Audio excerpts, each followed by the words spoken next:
ಸತ್ತಂತಹ ಓರ್ವ ವ್ಯಕ್ತಿಯ ಆತ್ಮ ತನ್ನ ಹೆಣದ ಪಕ್ಕದಲ್ಲೇ ನಿಂತು ಬಂದಂಥವ್ರನ್ನೆಲ್ಲ ನೋಡಿ ಕುಹಕವಾಗಿ ನಗ್ತಿತ್ತಂತೆ.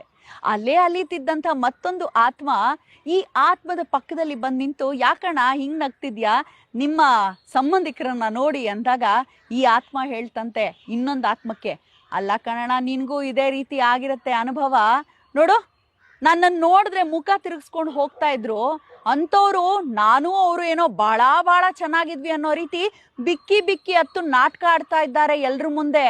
ಹಾಗೆ ಕೇಳಿದ್ರು ಗೌರವ ಕೊಡ್ತಿರ್ಲಿಲ್ಲ, ಅಂತವ್ರೆಲ್ಲ ಕಾಲ್ ಮುಟ್ಟು ನಮಸ್ಕಾರ ಮಾಡ್ಕೊಂಡು ಹೋಗ್ತಾ ಇದ್ದಾರೆ. ನಾನು ತಿನ್ನ ಬಿಟ್ಟ ಅಂತ ಕೇಳೋರೇ ಗತಿ ಇರ್ಲಿಲ್ಲ ಕಣಣ್ಣ.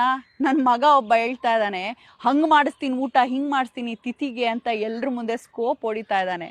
ಇನ್ನು ನಾನೇ ಬಾಯಿ ಬಿಟ್ಟು ಬಟ್ಟೆ ಎಲ್ಲ ಹರಿದೋಗಿದೆ ತಂದ್ಕೊಡ್ರಪ್ಪ ಅಂದ್ರೆ, ನೀನ್ ಎಲ್ಲೋಗ್ಬೇಕು ಎಲ್ಲಿ ಬರ್ಬೇಕು ಸುಮ್ನೀರು ಅಂತ ಬೈತಿದ್ದಿದ್ ನನ್ನ ಇನ್ನೊಬ್ಬ ಮಗ ಎಂಥ ದುಬಾರಿ ಬಟ್ಟೆ ತಂದು ನನ್ನ ಹೆಣಕ್ ಹಾಕ್ತಿದ್ದಾನೆ ನೋಡು. ನಾವು ಸತ್ತ ಮೇಲೆ ಏನಕ್ಕೆ ಬೇಕು ಈ ಎಲ್ಲ ನಾಟಕಗಳು? ನಮ್ ಹಿಂದೆ ಬೈಕೊಂಡ್ ತಿರುಗ್ತಿದ್ದವರೆಲ್ಲ ಬಹಳಾನೇ ದುಃಖ ವ್ಯಕ್ತಪಡಿಸ್ತಿರೋದು ನೋಡಿ ನಗದೆ ಇನ್ನೇನ್ ಮಾಡ್ಲಣ್ಣ. ಬದುಕಿದ್ದಾಗ ತಿರಸ್ಕಾರ, ಸತ್ತಾಗ ಪುರಸ್ಕಾರ, ಅದೇ ಆಗಿದೆ ಈ ಮನುಜನ ಸಂಸ್ಕಾರ. ಅಲ್ಲ ಕಣಣ್ಣ, ನಾವು ಬದುಕಿದ್ದಾಗ ಚೆನ್ನಾಗಿ ನೋಡ್ಕೊಂಡಿದ್ರೆ, ಖುಷಿಯಾಗಿ ನಾವು ಇದ್ದಿದ್ರೆ ನರಳಿ ಸಾಯ್ತಿರ್ಲಿಲ್ಲ, ಖುಷಿಯಿಂದ ಕಣ್ಮುಚ್ತಾ ಇದ್ವಿ, ನಾವು ಒಂದಷ್ಟು ಆಶೀರ್ವಾದ ಮಾಡ್ತಿದ್ವಿ.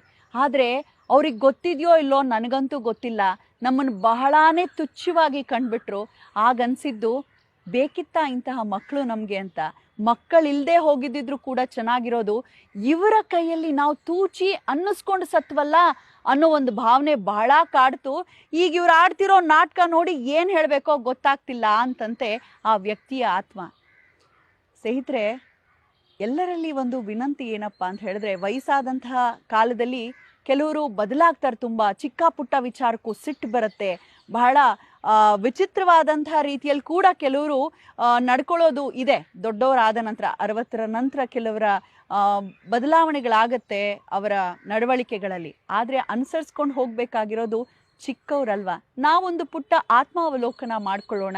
ನಮ್ಮ ಮನೆಯಲ್ಲಿರುವಂತಹ ಹಿರಿಯರ ಜೊತೆಗೆ ನಮ್ಮ ವರ್ತನೆ ಹೇಗಿದೆ ಅಂತ, ತಪ್ಪಿದ್ರೆ ಸರಿಪಡಿಸ್ಕೊಳ್ಳೋಣ ಅಲ್ವಾ. ಯಾಕಂದ್ರೆ ಮುಂದಿನ ದಿನ ನಾವು ಕೂಡ ವೃದ್ಧರಾಗ್ತೀವಿ. ನಮ್ಮ ಮಕ್ಕಳು ನಮ್ಮ ಜೊತೆ ಆ ರೀತಿ ನಡ್ಕೊಳ್ಬಾರ್ದು ಅಂದ್ರೆ ನಾವು ಸರಿ ಇರಬೇಕು. ಏನಂತೀರಾ?